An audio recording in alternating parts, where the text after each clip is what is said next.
उसके बाद students, an aqueous solution of a compound boils at 102.4, at what temperature will this solution freeze.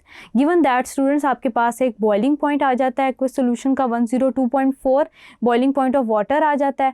अब students होता ही है कि आपने डिफरेंस कैलकुलेट कर लिया डेल्टा टी बी। अब आपके पास डेल्टा टी बी की वैल्यू है, के बी की वैल्यू है, के एफ की वैल्यू है।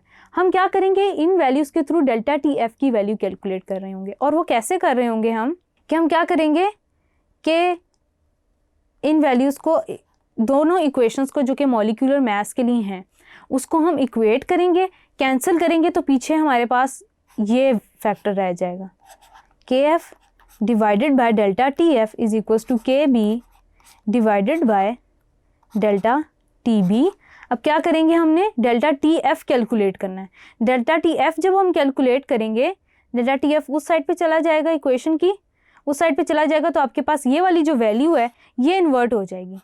Delta T F is equals to delta T B divided by K B into K F.